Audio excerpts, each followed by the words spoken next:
শ্রীলঙ্কার সুমধুর প্রাকৃতিক সৌন্দর্যের মাঝে এক রহস্যময় পাহাড় যার নাম আদম পাহাড়। ইসলাম ধর্মাবলম্বীদের কাছে এটি পবিত্র স্থান, কারণ বিশ্বাস করা হয় এখানে পৃথিবীর প্রথম মানব হজরত আদম আলাইহিসসালামের পায়ের ছাপ রয়েছে।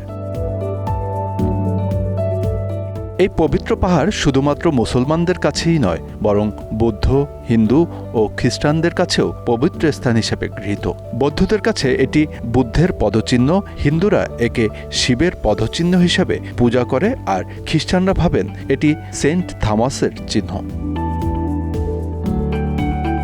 পাহাড়ের চূড়ায় বিশাল আকারের পায়ের ছাপটি রয়েছে, যার দৈর্ঘ্য প্রায় 5 ফুট 7 ইঞ্চি এবং প্রস্থ 2 ফুট 6 ইঞ্চি। ধারণা করা হয় খ্রিস্টপূর্ব 300 অব্দে এই পদচিহ্নটি আবিষ্কৃত হয়েছিল। সেই সময় থেকেই এটি বিভিন্ন ধর্মাবলম্বীদের আগ্রহের কেন্দ্রবিন্দু। এর জন্যই শ্রীলঙ্কার আদম পাহাড়ে প্রতি বছর হাজারো মানুষ সমবেত হয়। মুসলমানদের মতে এটি হজরত আদম আলাইহিসসালামের পদচিহ্ন, যিনি পৃথিবীতে প্রথম এই স্থানে পা রেখেছিলেন।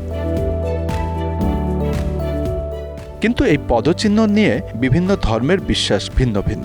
বৌদ্ধরা মনে করেন এটি গৌতম বুদ্ধের বাম পায়ের চিহ্ন। তাদের বিশ্বাস, বুদ্ধের এই পদচিহ্ন তাদের প্রাচীন ঐতিহ্য এবং ধর্মীয় পরিচয়ের একটি অবিচ্ছেদ্য অংশ। হিন্দুরা একে শিবের পদচিহ্ন হিসেবে পূজা করে, কারণ শিবের পায়ের ছাপ এখানে চিরস্থায়ী হয়ে রয়েছে বলে তাদের বিশ্বাস। অন্যদিকে খ্রিস্টানদের কাছে এটি সেন্ট থমাসের চিহ্ন, যিনি এই পাহাড় থেকে স্বর্গে যাওয়ার যাত্রা করেন বলে তারা মনে করেন। এই রহস্যময় চূড়ায় পৌঁছানো মোটেই সহজ নয়। আঁকাবাঁকা পথ, বিষধর সাপ আর খাড়া ধাপ পার হয়ে শীর্ষে পৌঁছানো বেশ কঠিন। পাহাড়ের শীর্ষে উঠতে হয় 4000 ধাপের একটি ধাতব সিঁড়ি দিয়ে, যার প্রতিটি ধাপই ঝুঁকিপূর্ণ। অনেকের জন্য এটি একটি শারীরিক ও মানসিক চ্যালেঞ্জ। শীতকাল বা বর্ষাকালে সিঁড়ি বেয়ে ওঠা অত্যন্ত ঝুঁকিপূর্ণ, কারণ পাহাড় মেঘের আড়ালে লুকিয়ে থাকে। পাহাড়টির ইতিহাসও আকর্ষণীয়। বলা হয় 851 খ্রিস্টাব্দে আরব পর্যটক সোলাইমান প্রথম এই পাহাড়ের পদচিহ্ন আবিষ্কার করেন।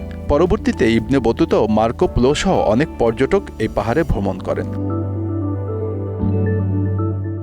ইবনে বতুতা রত্নপুরা হয়ে চূড়ায় উঠেছিলেন। মার্কো পোলো চীন থেকে ভেনিস যাওয়ার পথে 1292 সালে এই পাহাড় পরিদর্শন করেন এবং তিনি এটিকে সম্মানের দৃষ্টিতে দেখেন।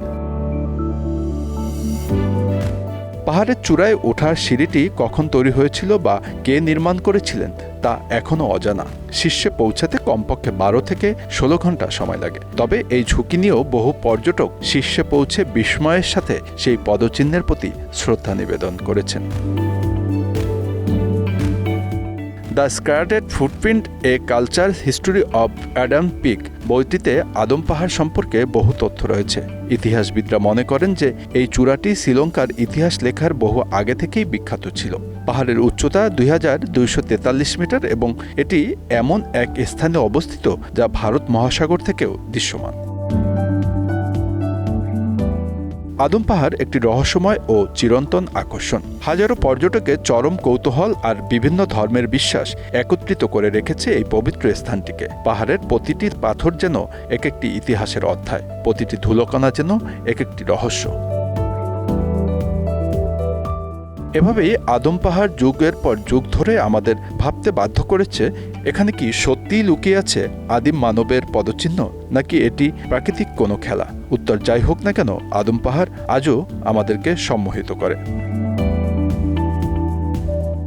Bangla affairs news desk.